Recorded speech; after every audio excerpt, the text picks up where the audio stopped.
Hey there, it's me Ari. Now trust me, having your own AI agency, it's a thrilling journey. But I also have to say, it doesn't come without its own challenges. Now after 2 years of implementing cutting-edge AI solutions, I've done pretty much anything from implementing generative AI chatbots to outbound AI workflows to custom automation internal workflows, even voice AI agents.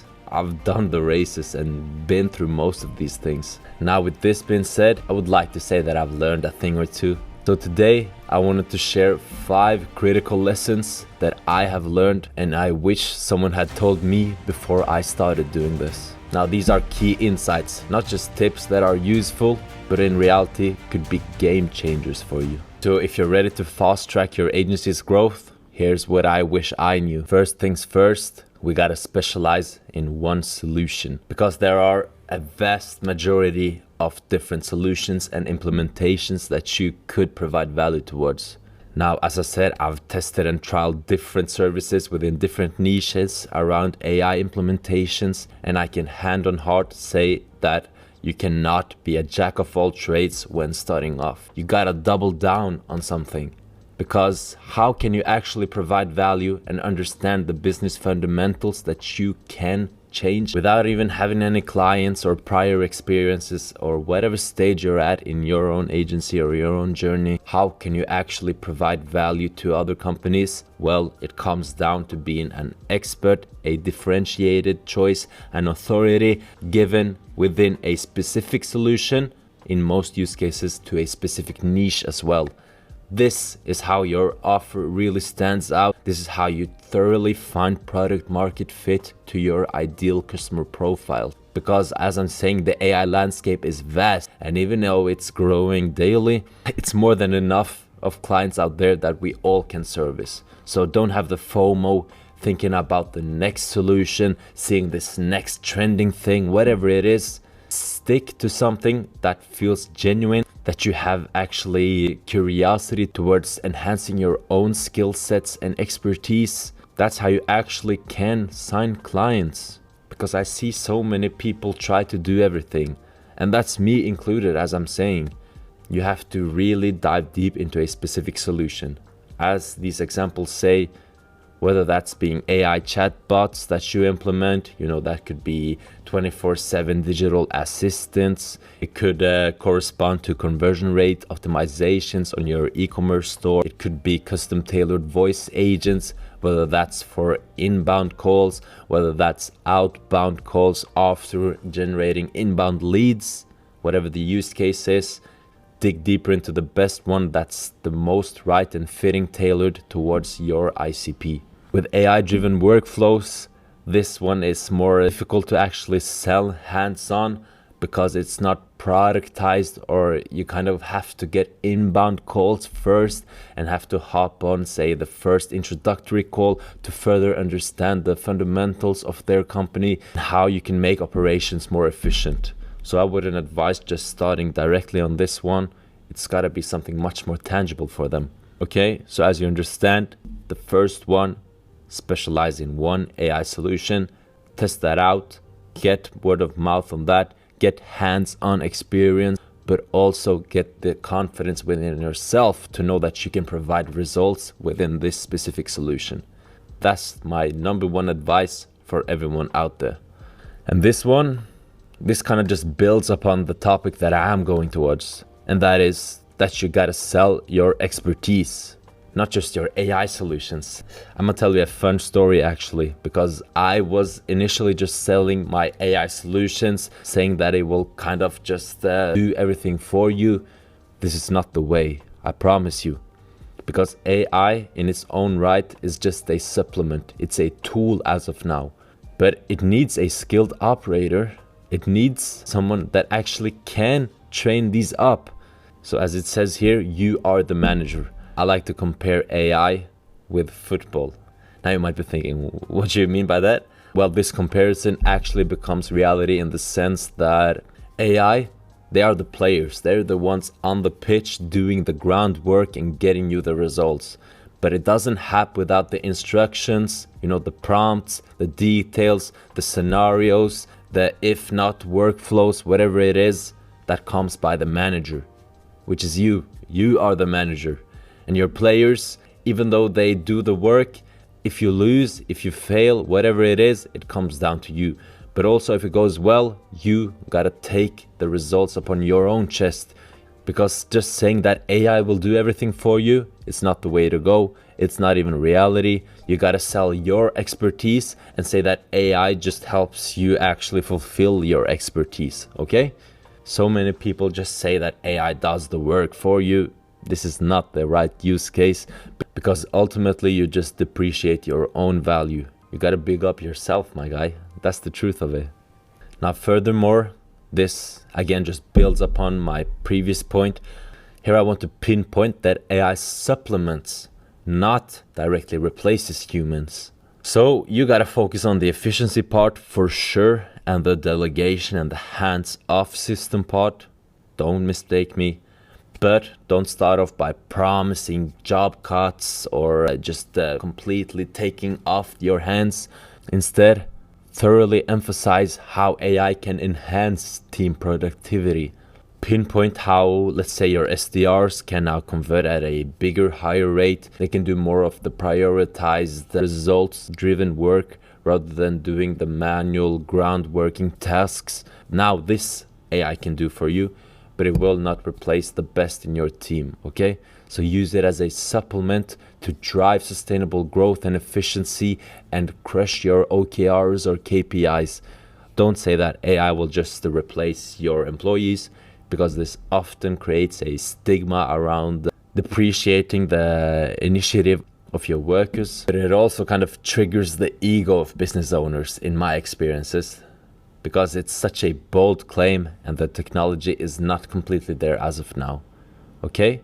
And it also just helps you kind of be more thorough in your explanations. And the best part, it also sets the tone on where you actually can find a leveraged point between fulfillment, but also how much work you do. Now, point 4, this one is actually a game changer. Like, honestly, it makes it so much more tangible. They understand it. They can pinpoint the value of your services much more vividly, clearly. As I'm saying, it's tangible when you productize your AI services. Now, what I mean by that, let's take an example here. Lara. Instead of you selling AI chatbots to vendors or companies or e-commerce stores, whatever it is, you can sell Lara, your 24/7 online assistant.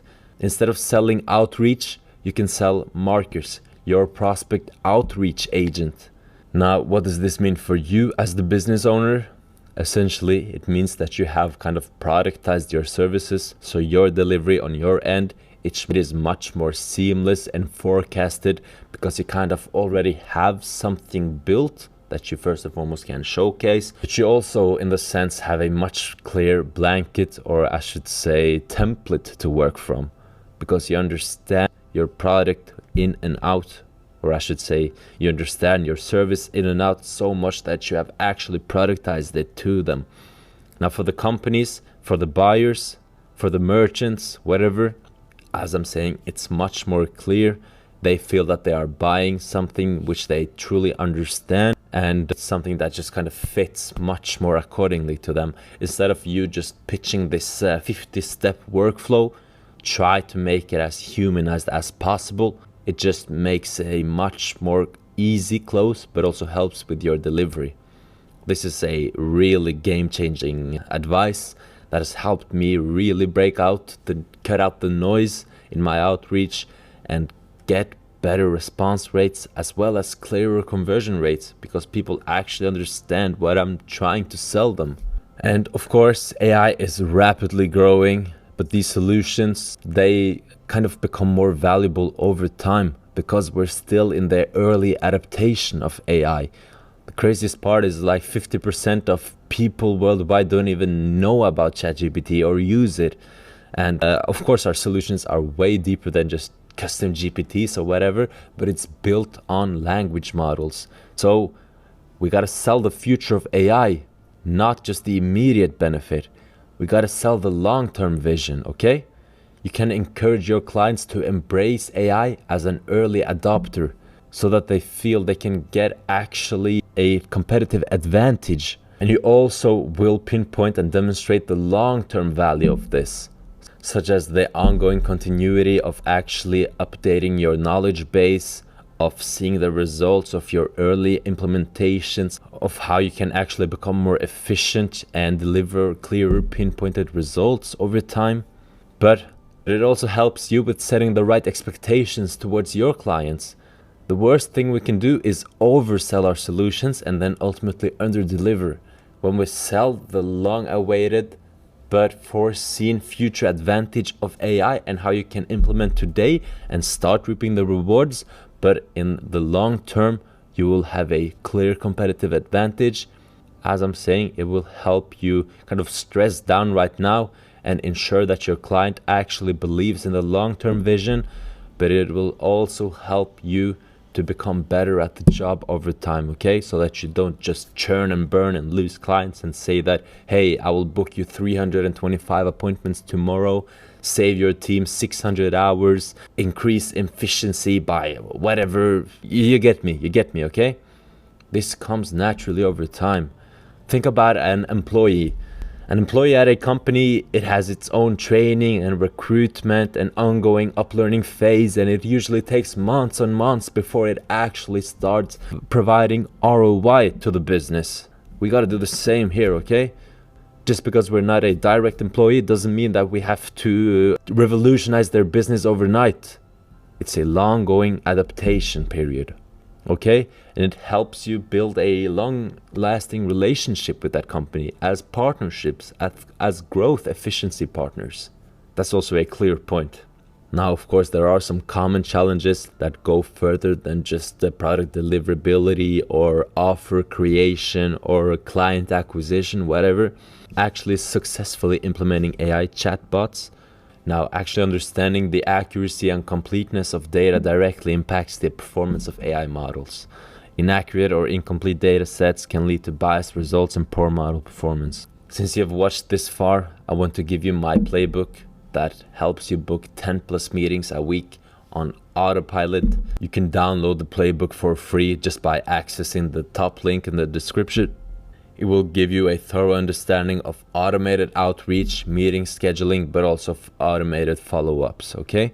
So feel free to access the playbook down below completely for free. And now finally, just to conclude, guys, I just want to again clearly pinpoint that we are rapidly moving in this AI space. New solutions, new SaaS programs, new platforms come out left, right, and center. And it's easy to get a bit confused, but also feel overwhelmed by all these different solutions. So I just want to say to you, stick to one thing that you truly believe in. Focus on becoming actually great on that. Understand how you can provide value, but most importantly, understand the specific issues and operations and implementations that you can do for other companies, and from there work on your solutions, okay? One thing is knowing about the techie, no-code, coded programs, whatever it is. One other aspect which will generate you so much more leverage, but also make you the business owner that you ultimately would like to be, is understanding the challenges, the obscurity, the difficulties, the adversities that your clients may be facing. And then understanding how you actually can provide value towards these issues. That's how you sign clients, okay? So don't just focus on techie parts, but focus on the core fundamentals of business. That's how people will find value in your work. Promise you. So thank you for sticking with me this far. I'll see you again on the next one. If you have any recommendations for future video ideas, feel free to let me know down below in the comments. Again, thank you for sticking with me, and I'll see you on the next one. Don't forget to download my playbook, top link in the description. See ya.